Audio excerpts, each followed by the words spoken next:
Ciara masih memeluk De dengan erat, dan tepat pada saat itu Clarissa datang dengan tergopoh-gopoh. Sayang sekali karena macet dia tidak dapat melihat pertunjukan Austin yang dipermalukan di depan banyak orang. "Cia!" teriak Clarissa dengan nafas terengah-engah. Sebab dia terus berlari dari lantai 1 sampai ke ruangan ini. Ciara yang mendengar suara saudara tirinya itu langsung menoleh. Tanpa pikir panjang dia langsung melepaskan pelukan De dan berganti menghambur ke arah Clarissa. "Kita berhasil, Kla," jeritnya kegirangan. "Benarkah? Apa orang jahat itu sudah dibawa ke kantor polisi untuk dihukum?" Ciara mengangguk cepat. "Benar. Aku sangat senang, akhirnya kita bebas." Kedua gadis itu saling berpelukan, lalu berpegangan tangan dan melompat-lompat.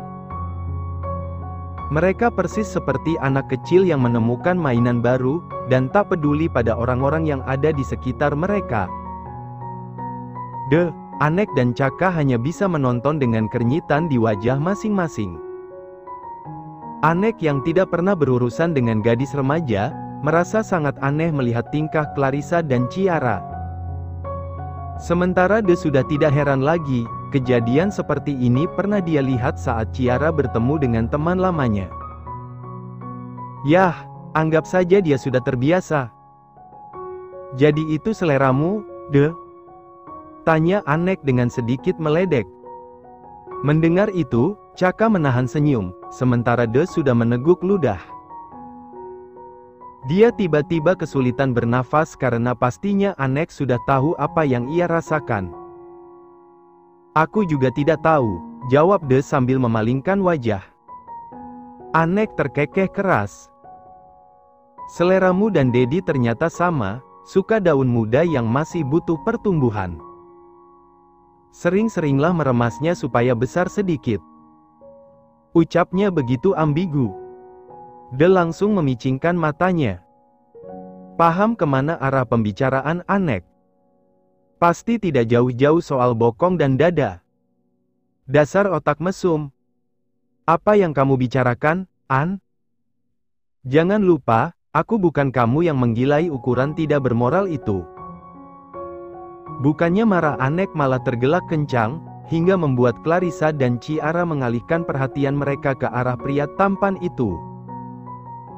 Anek sedikit meninju bahu De, merasa gemas dengan ucapan saudara kembarnya. "Itu standarku, De. Kalau untukmu ya tidak berlaku, apa kamu sudah pernah memegangnya?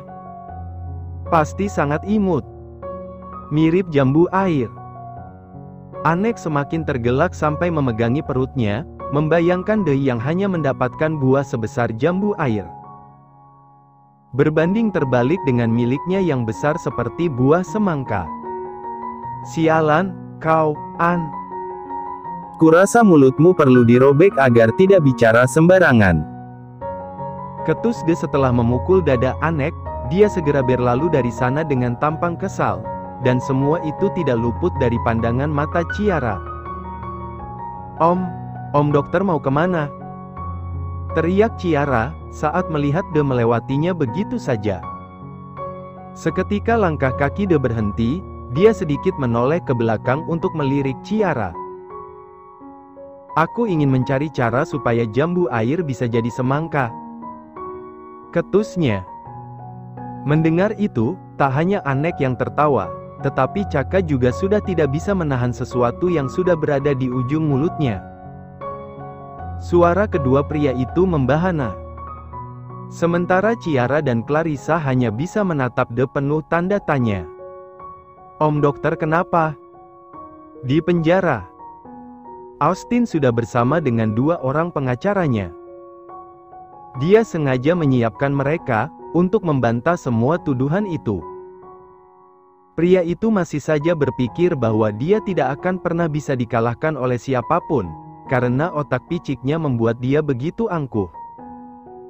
Yakin bahwa dengan uang dan kekuasaan dia bisa menang. Anek menyusul bersama Caka, untuk melihat penyidikan pertama pria gila itu. Aku tidak mungkin melakukan itu semua terhadap kakakku. Sentak Austin, membantah laporan bahwa dia yang telah mencelakai Andrew. Tapi dari beberapa bukti, semua menyudutkan bahwa Andalah pelakunya, Tuan. Itu hanya omong kosong. Aku hanya dijebak, semua itu adalah rekayasa yang dibuat keponakanku. Apa kalian bodoh? Percaya begitu saja pada seorang gadis kecil yang tidak mengerti apa-apa?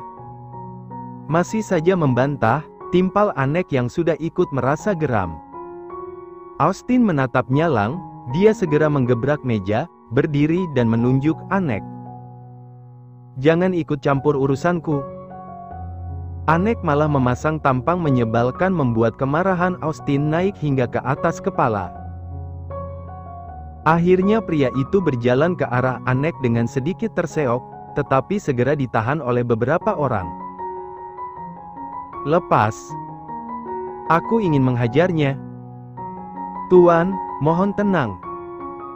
Tidak, pria ini adalah orang gila, dia harus diberi pelajaran. Lepaskan aku. Sepertinya penyidikan tidak bisa dilanjutkan, karena Austin malah mengamuk, akhirnya dia ditarik kembali untuk masuk ke dalam sel. Untuk sementara waktu ia akan ditahan sampai ke persidangan. Karena pihak yang berwajib takut, Austin akan kabur jika dilepaskan. Rumah yang selama ini Austin tinggali kini sudah diamankan oleh pihak kepolisian. Rihanna dilarikan ke rumah sakit, sebab menderita luka lebam dan ditemukan tidak sadarkan diri. Clarissa yang saat itu dihubungi segera meminta sang ibu untuk diantar ke rumah sakit Puri Medica.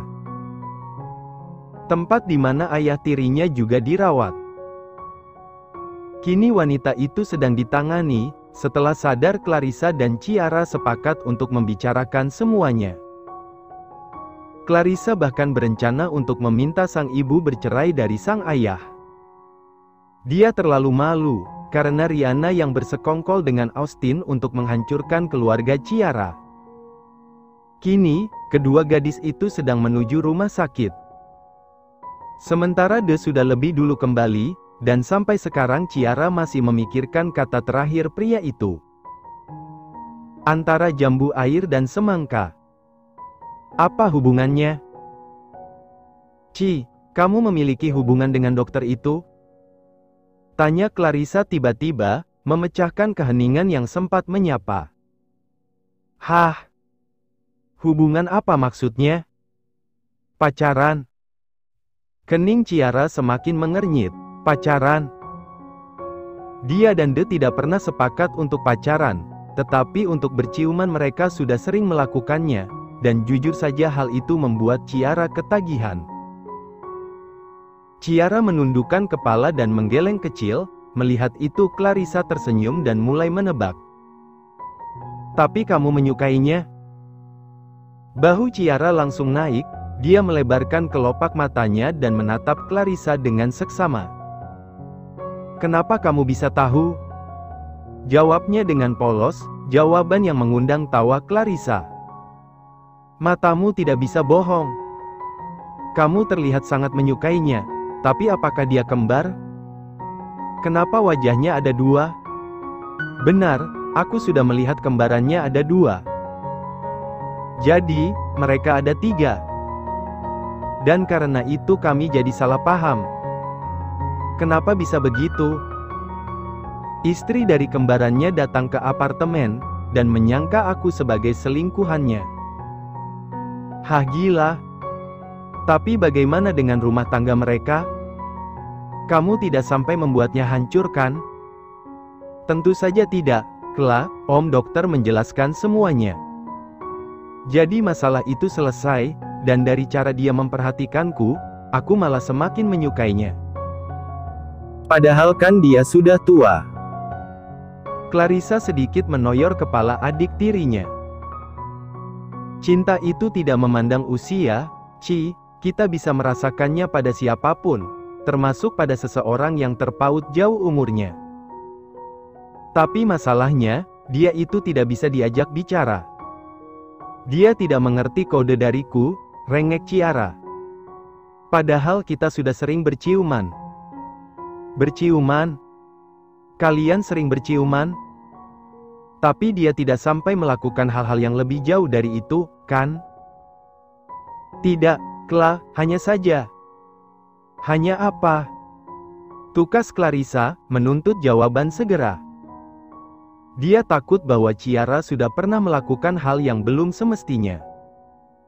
Aku pernah melihat bagian tubuhnya yang berharga, aku melihatnya, Cia, sangat besar dan mengerikan. Bukankah seharusnya kita menikah? Karena aku telah melihat semuanya. Mendengar itu, tidak hanya Clarissa yang melebarkan kelopak matanya. Akan tetapi sang supir taksi yang berada di kursi kemudi pun melakukan hal yang sama. Dia tak mengerti, kenapa para gadis malah membicarakan hal-hal erotis seperti ini. Dia pernah memperlihatkannya? Tanya Clarissa ragu. Tidak sih, itu karena tidak sengaja, waktu itu aku mau mengambil baju, tapi ternyata di luar dia sedang pakai baju.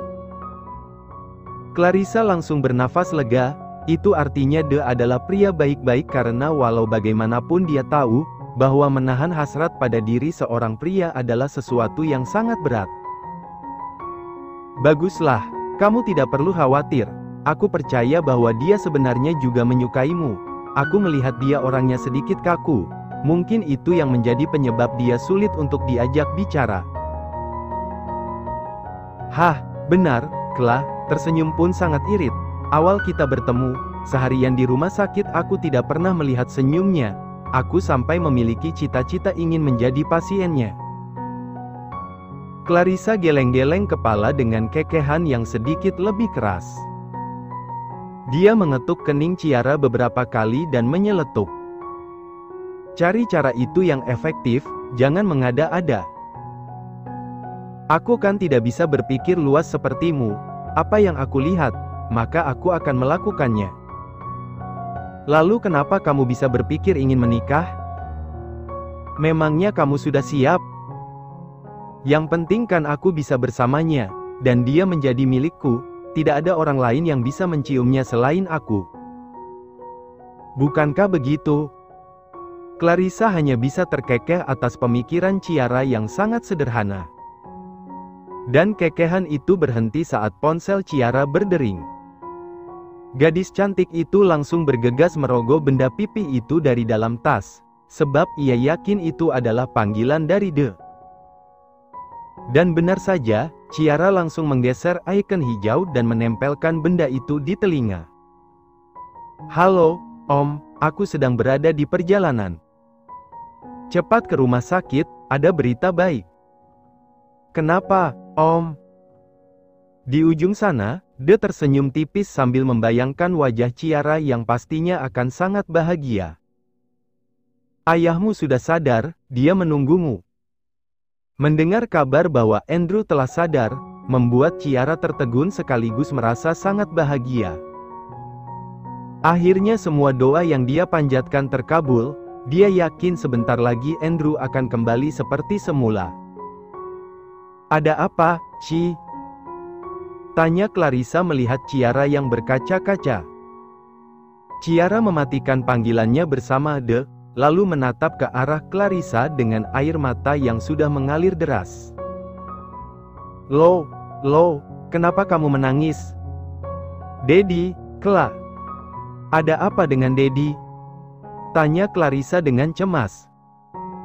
Dia langsung memegang kedua bahu Ciara menuntut sebuah jawaban. Tidak, dia tidak ingin mendengar kabar buruk, jangan sampai Andrew kenapa-kenapa. Daddy sudah sadar, kita harus cepat ke rumah sakit, jawab Ciara, kelopak mata Clarissa langsung membesar. Dia ikut merasa bahagia, bahkan kini gadis cantik itu sudah menangis. Dia menarik tubuh Ciara, dan memeluk saudara tirinya itu. Syukurlah, aku sangat senang mendengarnya. Semoga Daddy bisa cepat sembuh. Ciara mengangguk dalam pelukan Clarissa, lalu mereka meminta supir taksi agar menaikkan kecepatan. Hingga kurang lebih 20 menit, akhirnya mereka sampai. Setelah membayar, kedua gadis itu langsung berlari menuju ruangan Andrew. Bahkan karena saking senangnya, Ciara sampai tidak mengetuk pintu. Langkah gadis itu terhenti saat melihat Andrew dan De sedang berbincang, disusul oleh Clarissa yang ikut terdiam di belakang tubuh gadis itu. Ciara semakin menangis, dia tergugu sementara Andrew sudah tersenyum ke arahnya. Dia mencubit anggota tubuhnya dengan cukup keras, meyakinkan diri bahwa semua ini bukanlah mimpi.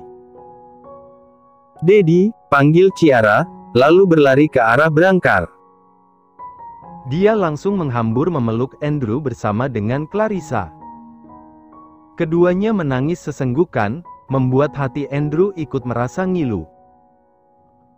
Dia tidak bisa membayangkan bagaimana kehidupan sang anak, jika dia tidak bisa bangun kembali. Akankah ada yang menyayangi Ciara setulus dia? "Anak Daddy kenapa menangis?" "Lihatlah, Daddy sudah sehat," tanya Andrew setelah mengecup puncak kepala Ciara dan Clarissa bergantian. "Kenapa Daddy lama sekali bangunnya?" "Cia takut tahu," ujar Ciara dengan suaranya yang bergetar. "Cia takut Daddy menemui Mommy." "Nanti Cia sama siapa? Kan ada Clarissa dan Bunda. Lagi pula Daddy sudah tidak apa-apa." Daddy bisa bicara seperti itu, karena Daddy tidak tahu apa yang Cia lalui. "Cia benar-benar takut. Kalau begitu sini peluk Daddy lagi." Andrew semakin mengeratkan pelukannya, dia mengusap punggung Ciara naik turun, berharap putri semata wayangnya itu lekas tenang. Sementara tangis Clarissa semakin pecah. Dia merasa sangat berdosa pada keluarga Andrew. "Maafin Bunda dan Ara, Daddy. Kami lalai dalam menjaga Cia. Maafin Ara." Andrew terdengar mendesah kecil. Lalu menatap ke arah anak tirinya yang sudah dia anggap sebagai anak sendiri. Tidak ada yang patut disalahkan, Ara tidak salah, begitupun dengan Bunda. Daddy yakin itu.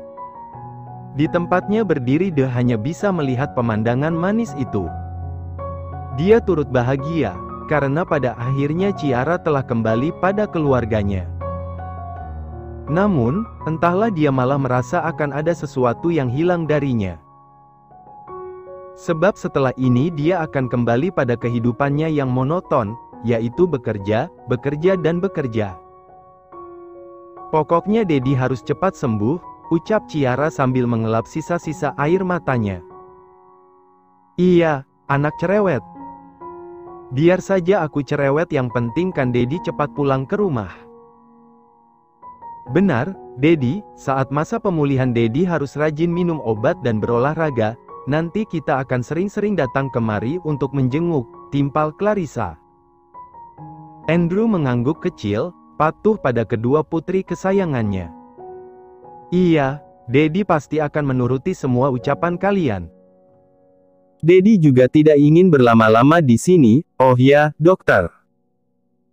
"Terima kasih karena sudah memberitahu Ciara agar cepat datang." Sebenarnya Andrew heran kenapa bisa seorang dokter menghubungi keluarga pasien dengan ponsel pribadi, bahkan pria berjambang lebat itu beberapa kali memberitahunya tentang kehidupan seputar Ciara selama dia koma. Dia ingin bertanya lebih jauh, tetapi rasanya tidak sopan. "Sama-sama, Tuan, kalau begitu saya permisi," jawab De dengan tersenyum ramah. Dia langsung pamit undur diri untuk kembali ke ruangannya. Namun, langkah pria itu malah dicekal oleh Ciara. "Om Dokter, tunggu." De sedikit menoleh, mendengar suara Ciara, entah kenapa jantungnya serasa ingin copot. Berbeda sekali dari biasanya. "Ada apa, Nona?" Mendengar panggilan De, Ciara mengulum senyum, merasa lucu. Dia segera menghampiri pria itu dan bergelayut manja. "Ada sesuatu yang tertinggal di apartemen. Bisa antar aku mengambilnya?" De menelan ludah, Dia pikir Ciara ingin bicara apa. Ya, baiklah. Aku akan mengantarmu. Ciara langsung tersenyum sumringah. Dia pamit pada ayahnya, lalu menarik lengan De untuk melangkah bersama.